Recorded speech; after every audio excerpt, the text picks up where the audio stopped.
Hi, I'm Reid Geiger, and I research communication genres used by event planners in the industry today. I'll take you through my research process and then show you what I learned. To start, the purpose of my research was to discover how event planners communicate with their team, clients, and event attendees. My hypothesis was that most event planning professionals communicate through email and phone calls. I used my own personal experience to come up with that hypothesis as I organized and promoted two concerts last year, Spread the Wubs, which was an EDM concert, and then also EC Royal Party, which was a rap and EDM show. Both featured Dat Boy sound system, which is a custom built sound system. There's eight 18-inch subs, and it really provides an unmatched sound quality that you can't find in the local area. We also had professional stage lighting and established artists for both events. For Spread the Wubs, Turney and Sound is the most notable. They're out of the cities and they just announced a European tour.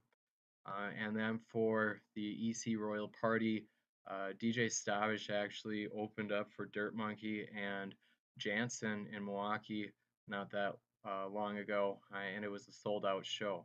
So, um, had a little background experience going into this, but I needed to confirm, my assumptions, and I started with secondary sources. Uh, at first, I looked at online articles and blog posts. Uh, it was easy to find and very relevant information. You know, topics actually, on the type of communication genres used by event planners and specific information relating to my research. From there, I went to scholarly journal articles, and I thought maybe I would have the same luck, but I was wrong.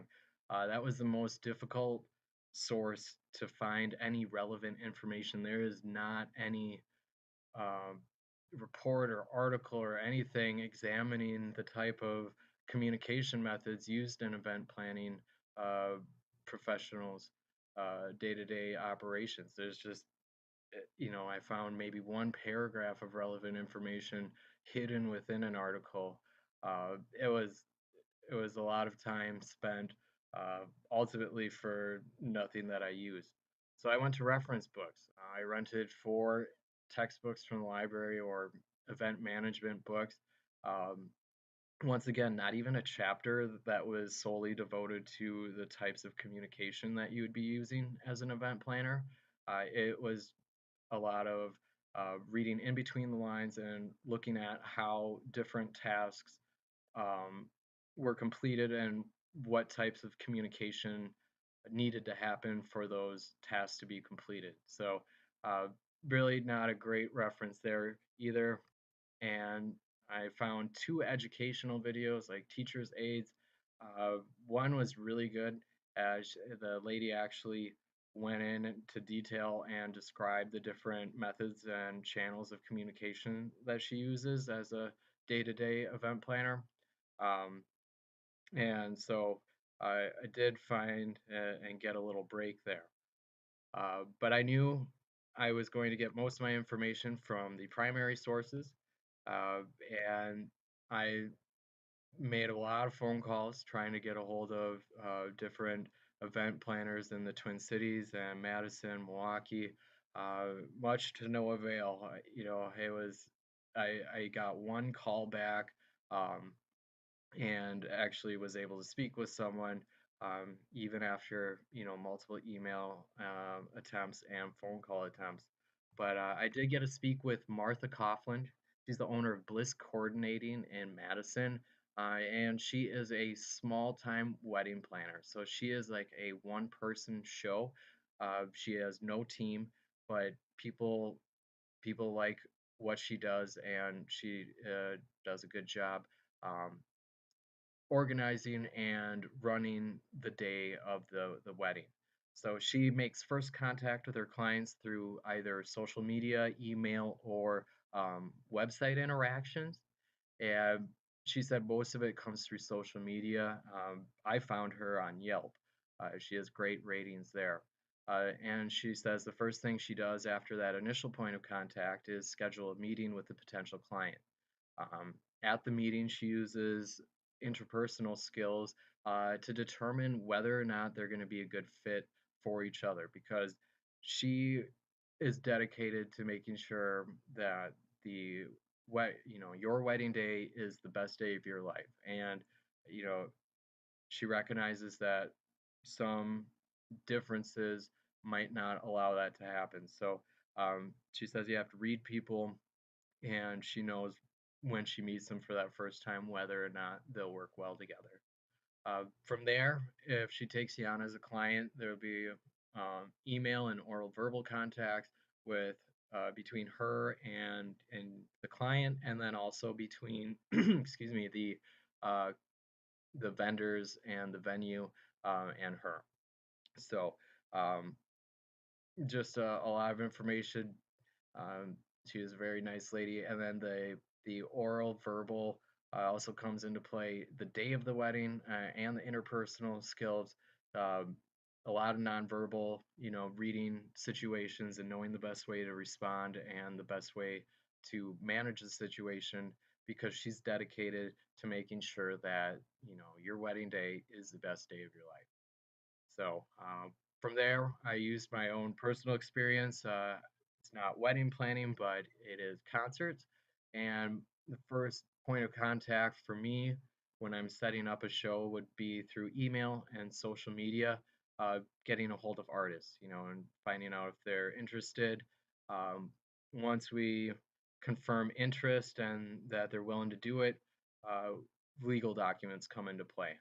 And contracts help everybody. You know, they protect the promoter, they protect the artist, and um, after we get that stuff taken care of, um, we announce on social media the event as well as post a promotional video.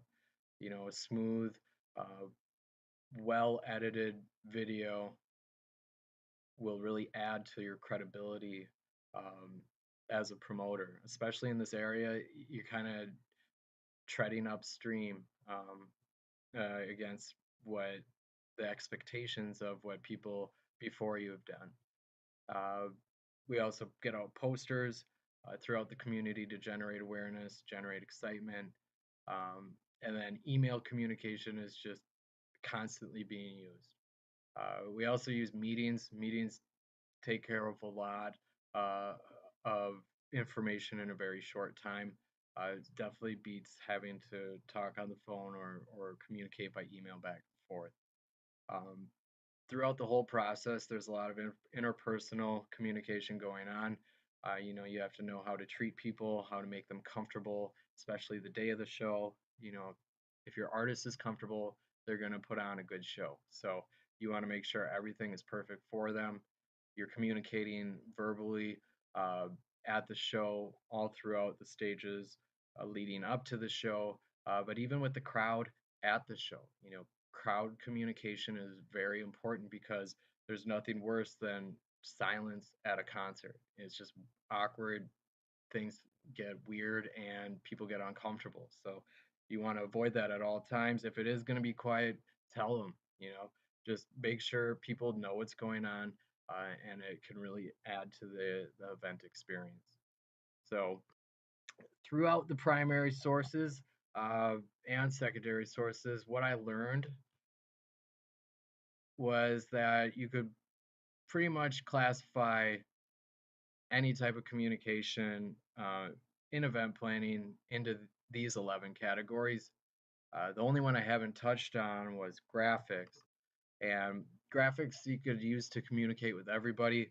It's an easy way to communicate relative information, uh, especially though with the attendees. Smooth, professional looking graphics can really add again to your credibility, just like that video can, and it can improve the turnout quite drastically.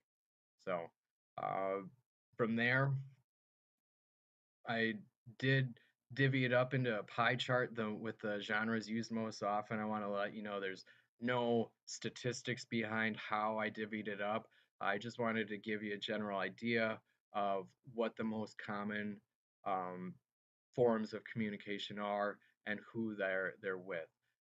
and email and interpersonal definitely take that up, I guess, as well as oral verbal, kind of lumped in with interpersonal. They are different, but verbal becomes a part of interpersonal. So I'd say those are the top three, and you're using almost constantly throughout the stages of the event, followed by meetings and social media. So, uh, bottom line, you need to be extremely proficient um, if you want to be an event planner in today's industry. Uh, you have to know how to treat people, how to communicate well with people, and realize that not everyone communicates effectively in the same way. So you really do have to be a jack of all trades when it comes to the type of communication that you want to do. Um, Thank you.